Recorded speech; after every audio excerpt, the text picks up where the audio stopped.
E aí galera, como é que vocês estão? Meu nome é Kirk e você está assistindo agora o canal Aprendi Por Aí. Hoje nós vamos falar de Peaky Blinders, uma série sobre gangsters da Inglaterra criada por Steven Knight e ambientada numa Birmingham logo após a Primeira Guerra Mundial. A série é muito bem produzida com uma fotografia simplesmente espetacular. A trilha sonora é absurda, com um belo contraste trazendo bandas atuais como Arctic Monkeys, Royal Blood, White Stripes, mas também com Johnny Cash e Nick Cave com sua belíssima Read Right Hand como trilha principal da série. A trama, ao meu ver, é muito bem construída. O drama se concentra nos negócios da família Shelby. Enquanto Thomas, Arthur e John Shelby vão à França lutar a favor da Tríplice Entente, sua tia Polly, que é interpretada pela atriz Ellen McRoy, que você deve se lembrar de Harry Potter, ela fazia Narcissa Malfoy. Ela assume a liderança dos negócios na esperança de que seus sobrinhos voltem vivos da guerra. A verdade é que eles voltam, mas voltam muito abalados psicologicamente, o que na série até em certos momentos potencializa a sagacidade de alguns personagens. Thomas Shelby, que é o irmão do meio e é muito bem interpretado pelo ator Cillian Murphy, assume agora a liderança dos negócios, até porque mesmo abalado, ele é o mais racional e mais inteligente de toda a família. You still don't tell me what you do. Oh, I do bad things. You already know that. O elenco conta ainda com grandes nomes como Sam Neill, Tom Hardy e nos últimos episódios lançados podemos ver o excelente Adrien Brody de O Pianista, esse rapaz aqui. A atuação de todos os personagens, começando pelo Cillian, que carrega uma certa frieza no olhar, são muito bem trabalhadas, muito bem interpretadas. A série não é documental, apesar de se basear em eventos e personagens reais, é uma obra de ficção que se inicia nos tempos pós-guerra, por volta de 1919, mas a verdade é que alguns historiadores, principalmente o professor e historiador Carl Sheen, que escreveu um livro sobre os reais Peaky Blinders, já evidenciaram o nome dessa gangue ser citado nos jornais de Birmingham na década de 1890. O pano de fundo da série retrata muito da sociedade na época. A Revolução Industrial trouxe avanços tecnológicos e, como consequência, uma grande urbanização que transformou toda a estrutura da sociedade britânica. Imaginem que nessa época, milhões de pessoas da classe trabalhadora se viram forçadas a saírem de suas comunidades rurais e irem para os grandes centros, para as grandes cidades. Surgiram assim favelas e diferentes grupos que queriam encontrar seu lugar nesse novo cenário. Foi então que alguns começaram a buscar um meio mais fácil de sobreviver. O crime era mais lucrativo e um caminho mais curto até o suposto sucesso. Com tantas mudanças em um mundo pós-guerra, divisões políticas e religiosas e uma ameaça iminente de uma revolução comunista, gangues de rua que já existiam aos montes começaram a tomar cada vez mais força por todo o país, sedentas por violência, poder e demarcação territorial. Apesar do nome Peaky Blinders sugerir algo como boinas cortantes ou qualquer coisa parecida, já que na série eles usam seus chapéus com lâminas de barbear costuradas, a verdade dita por alguns historiadores é que o termo poderia ser mais ligado ao estilo ou até mesmo o formato do chapéu mais plano que eles usavam. Peak seria algo para descrever o chapéu mais plano e Blinder descrevia alguém de aparência mais elegante, nada a ver com as lâminas que se usavam para cegar os seus inimigos. Verdade ou não, Sheen acredita que as lâminas eram artefatos, digamos, meio que caros para eles usarem naquela época com tal finalidade. Dizem ainda que essa noção possivelmente foi tirada de um outro escritor, o John Douglas, no romance A Walk Down Summer Lane. Mas enfim, é uma outra história. Steven Knight, criador da série, que nasceu em Birmingham, conta que a inspiração para criar a família Shelby veio de histórias de sua própria família. Knight conta que seu pai era enviado quando criança até os tios para entregar-lhes bilhetes. Os tios eram os Sheldons, que na série viraram os Shelbys e também faziam parte dos Peaky Blinders. Seu pai dizia que chegava a estes locais e encontrava mesas com pilhas de dinheiro, muita bebida e homens muito bem vestidos.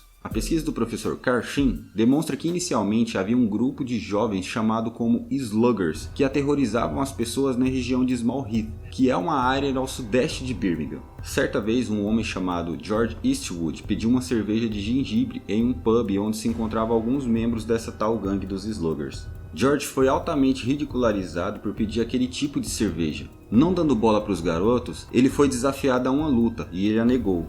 Os garotos esperaram então o cara sair do bar e o atacaram violentamente. O cara conseguiu fugir, mas foi levado para o hospital com sérias fraturas na cabeça e em estado gravíssimo. Semanas depois, Thomas McLaughlin, que era o líder da gangue e então agressor de George, foi preso e condenado a 9 meses de trabalhos forçados na prisão de Birmingham. O caso foi manchete em um jornal em Londres, e a gangue que antes era chamada como os Sluggers, agora foram mencionados como os Peaky Blinders de Small Heath. Os Peaky Fucking Blinders, assim como diversas outras gangues, eram conhecidos por assaltos, apostas ilegais, extorsão e negociação de produtos do mercado negro, sem mencionar a violência generalizada que esses grupos causavam. Um dos negócios mais lucrativos dos Shelby, e isso é retratado na série, eram as pistas de corridas e os esquemas de proteção. Muitas vezes as gangues reuniam centenas de jovens com sangue nos olhos em confronto com outras gangues. Eram todos jovens entre 12 e 25 anos. Thomas Gilbert, que foi o mais velho a ser preso, ele tinha 38 anos e foi condenado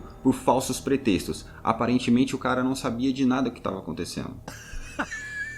O restante eram presos por crimes absolutamente triviais, como roubos de bicicleta e ofensas.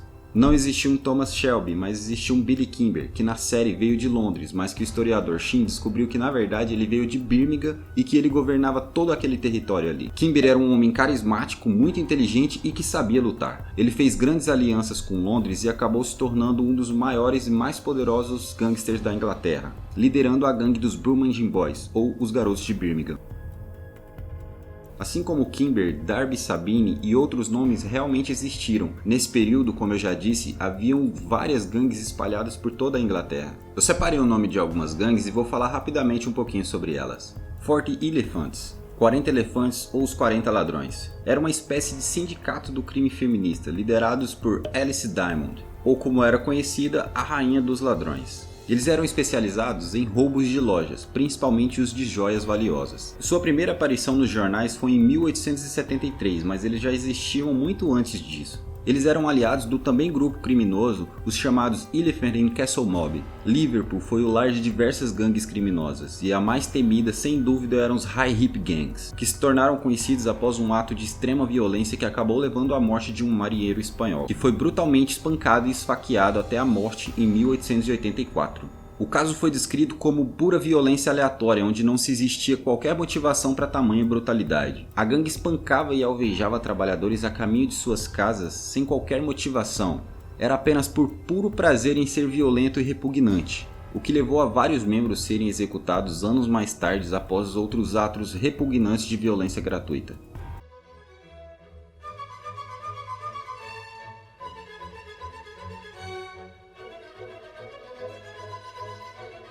Os Scutlers. Em 1870, os Scutlers eram jovens vândalos que se organizavam em enormes grupos por disputas territoriais. Segundo Andrew Davies, escritor do livro As Gangues de Manchester, a história dos Scutlers, essa gangue era um grupo de jovens rebeldes que lutavam basicamente por status. Eles não eram criminosos convencionais. Os combates eram uma espécie de disputa entre bairros, sobre qual era o bairro mais violento, mais pesado de se frequentar. Eles geralmente eram reconhecidos por suas vestimentas, que era uma espécie de uniforme entre os membros da gangue.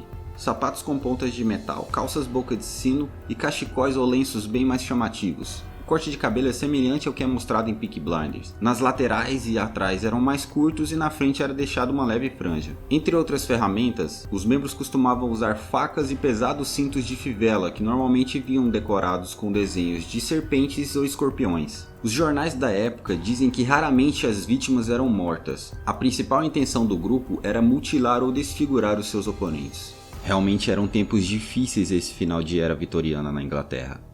Eu trouxe também algumas curiosidades da série e eu vou falar um pouquinho delas para vocês. O ferro velho que é mostrado na série na verdade é um museu e fica bem pertinho de Birmingham. Ele se chama Black Country Living Museum. Os atores que interpretam Michael Gray e John Shelby são irmãos na vida real. E até dá para notar uma certa semelhança entre eles, não? O pub que os Shelbys frequentam, o The Garrison, ainda existe. Ele foi leiloado em 2014 por 183 mil libras.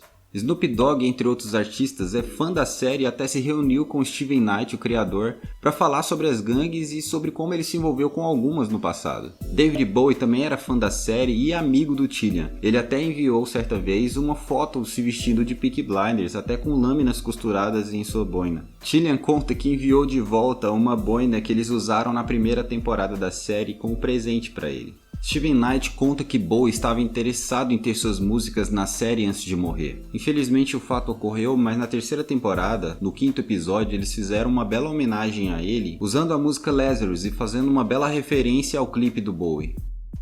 Jeremiah, que na série é um pregador, é Benjamin Sofanias. Ele é um conhecido poeta rastafariano. E para finalizar, essa é para quem curte futebol. O St. Mark's Futebol Clube foi criado na época como uma iniciativa para que os jovens tivessem uma alternativa à guerra das gangues nas ruas de Manchester. De lá para cá, o time se transformou muito e hoje ele é um dos grandes clubes de futebol do mundo, o Manchester City.